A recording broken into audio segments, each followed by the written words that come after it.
The Holy Gospel according to Luke, the 14th chapter. Glory to you, O Lord. Now large crowds were traveling with Jesus, and he turned and said to them, "Whoever comes to me and does not hate father and mother, wife and children, brothers and sisters, yes, even life itself, cannot be my disciple. Whoever does not carry the cross and follow me cannot be my disciple. For which of you, intending to build a tower, does not first sit down and estimate the cost to see whether he has enough to complete it? Otherwise, when he has laid a foundation and is not able to finish, all who will see it will begin to ridicule him, saying, 'This fellow began to build and was not able to finish.' Or what king, going out to wage war against another king, will not first sit down and consider whether he is able with 10,000 to oppose the one who comes against him with 20,000? If he cannot, then, while the other is still far away, he sends a delegation and asks for the terms of peace. So therefore, none of you can become my disciple if you do not give up all your possessions." The Gospel of the Lord. Praise to you, O Christ.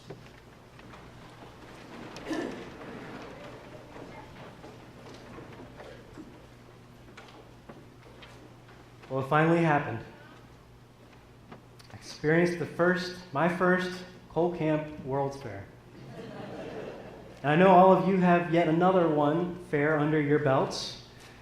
Someone actually asked me this weekend while I was there if the fair would make it into the sermon. Of course it would. I've been hearing about this fair ever since I arrived in this fair city, and it has finally come to be. It was probably a little warmer than we had all would have hoped.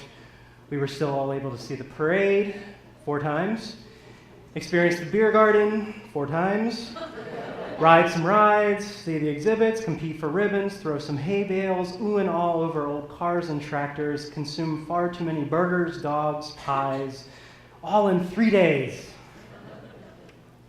And while it was old hat for most of you, I got to work my first shift in the church fair stand.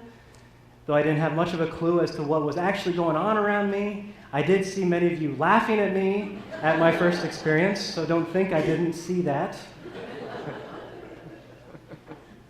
But you see, I'm not really the greatest multitasker. As I said, I didn't see much of what was happening around me at the fair Friday night while I was serving in the fair stand.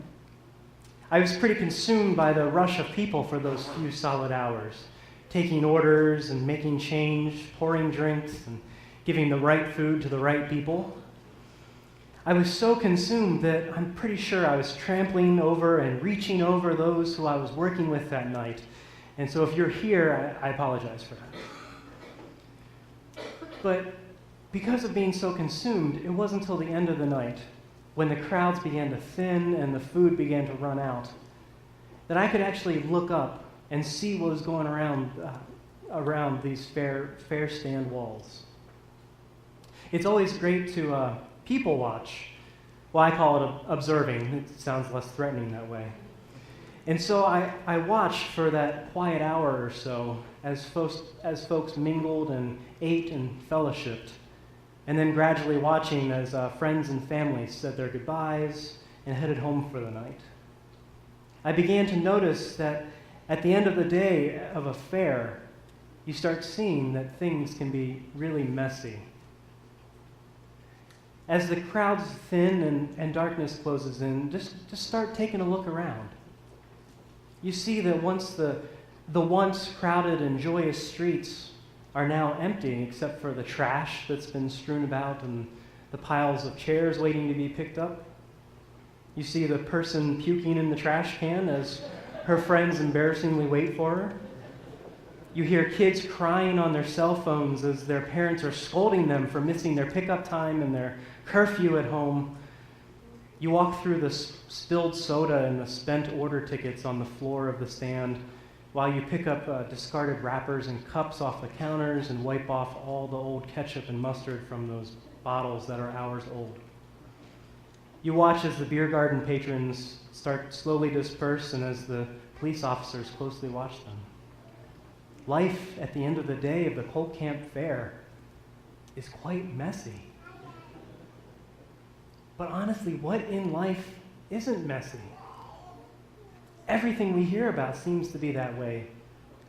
Think of the words we hear: chemical weapons, medical diagnoses, death, hunger, poverty, employment, unemployment, war, terror, mental illness, recession, inequality, injustice.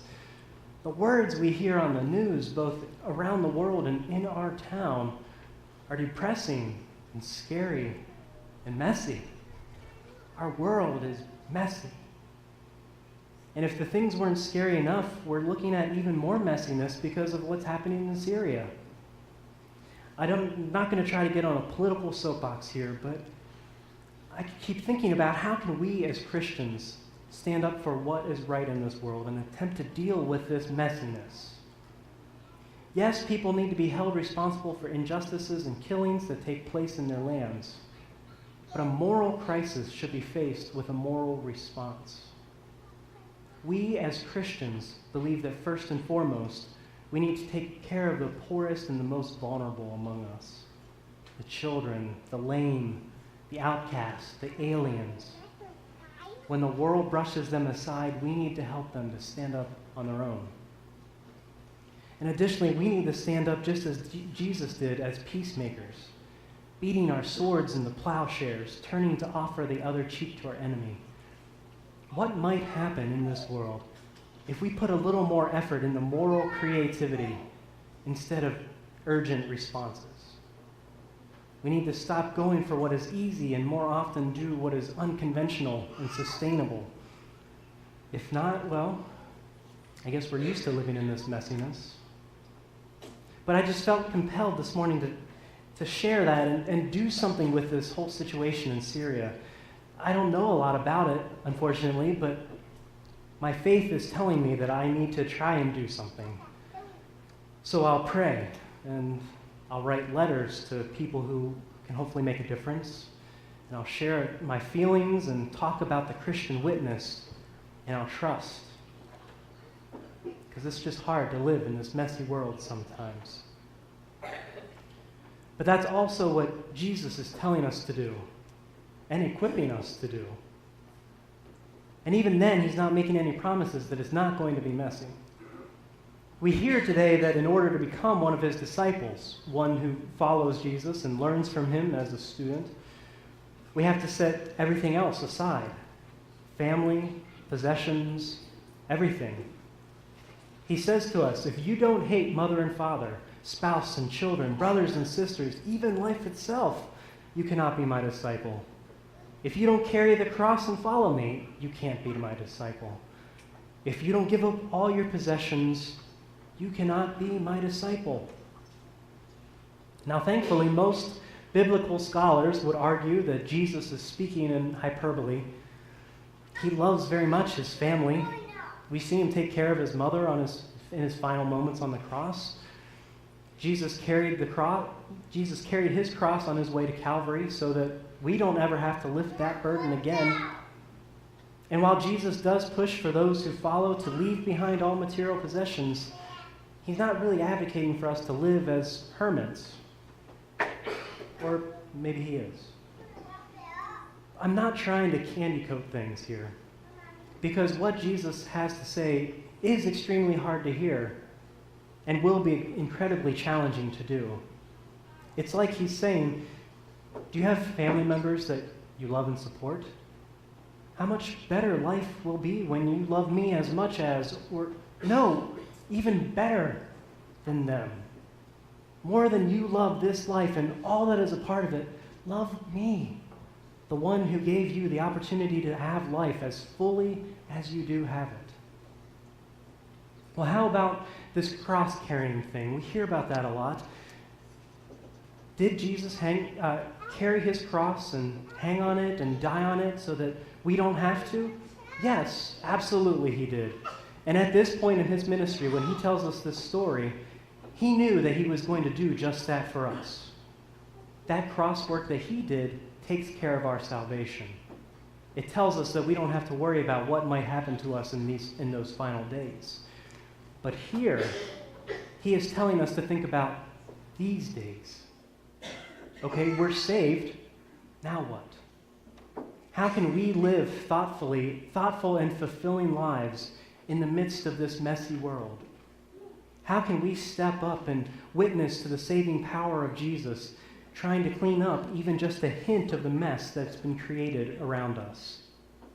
That is the cross, the weight, the burden that Jesus has us carrying so that we can be his disciples. Well, then, do I need to give up all my stuff then? Well, do you love your stuff more than life itself sometimes? Does your stuff get in the way of living how you ought to? Does worrying about having the right stuff or enough stuff keep you living in that mess? How about you just trust that what Christ gives us is enough? That the stuff we have is enough? That the love we have, and it is offered to us from Jesus, is enough? That the hope we have, that the hope we're being given is enough? That the mercy we are shown in the forgiveness of sins, and the mercy in the nourishment of the meal, and the mercy in the cleansing of baptism is enough? If you have some problems trying to grasp that all those things that come from Christ are absolutely enough, then maybe you do need to give up all your possessions and try again. Harsh words, yes. Tough words, yes. Impossible? No. It simply comes down to what the writer of Deuteronomy is telling us this morning. Choose life. Loving, obeying, holding fast to God. Choose life so that you may live. Remember what I was talking about earlier. We've lived these past few days at the fair. We celebrated, we reunited with family and friends, we fed, we ate, we lifted up history, and we looked to the future. We had a great time, I think. We chose life. Even if you didn't attend the fair, I imagine that most of you live your life choosing life. But yet, when the end of the day comes, how much trash and mess is still there? Mess that's normally hidden from view. How often do folks remain hungry and impoverished and neglected while we live fully? How often do countries live on in prosperity while other countries remain in those cycles of wars and injustice? How often do we see all the trash and just let it remain there until someone else comes to pick it up the next day? It's very easy to do. But that's why Jesus is telling us to open our eyes and look to him instead of to ourselves. Follow him. Become his student, his learner, his disciple, so that the life that we choose in this life where we're already saved isn't just life for us, but instead life for all people. And that's the kind of life that I want to be a part of. I say thanks be to God. Amen.